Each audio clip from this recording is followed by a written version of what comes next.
independents, most way on one side or the other. But we have an opportunity to pass a bipartisan redistricting plan.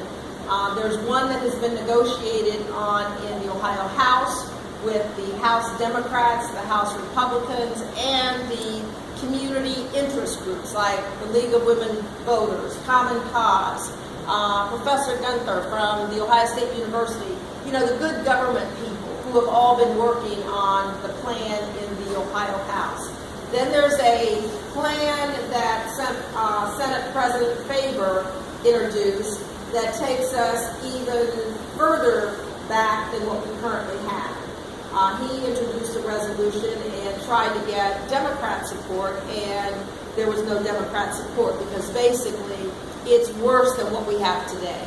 So there are efforts to try and get maybe the plan from the House to be agreed to in the Senate. That would be a good thing because that would be something that was bipartisan and had good government groups also participating in the negotiations.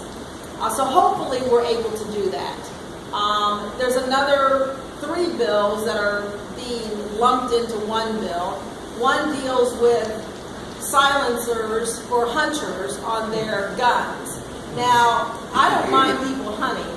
I don't particularly do it myself, but I want to be fair to the animals, but more importantly, I want to ensure safety for those other hunters.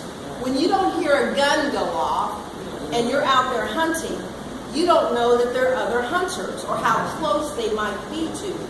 Yeah.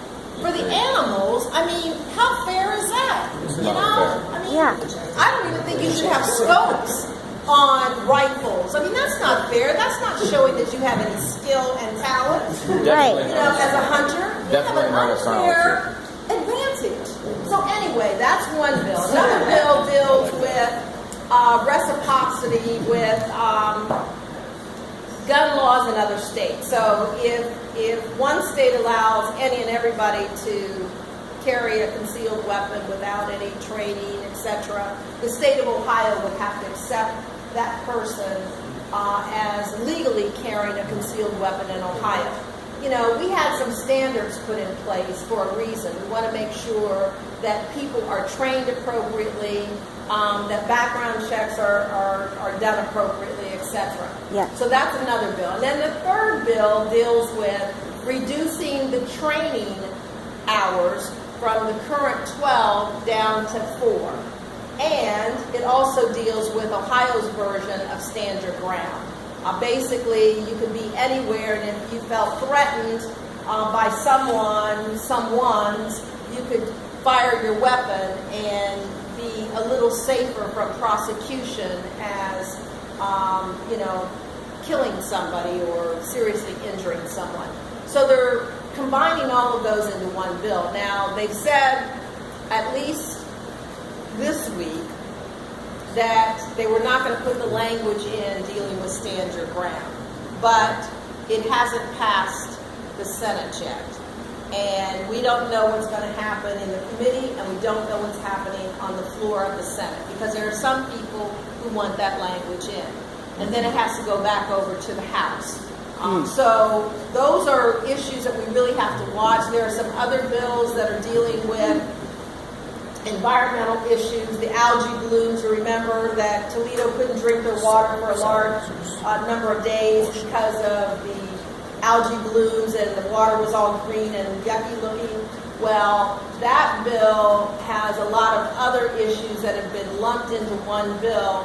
And then there's issues around landline phone lines, that industries, telephone companies, AT&T is the lead entity that wants to eliminate landlines in the state. Now, for those of you who may be a little older or maintain a landline as well as your cell phone or voice over internet, it's a safety issue. Many elderly people do not have cell phones and do not trust the internet. They may not use the internet. In rural areas, I mean, in urban areas, there's generally broadband access and fiber optics. But in rural areas, because it's not financially rewarding for these companies, they've never expanded broadband. And because you have hills and valleys, and you have rocks and you know, very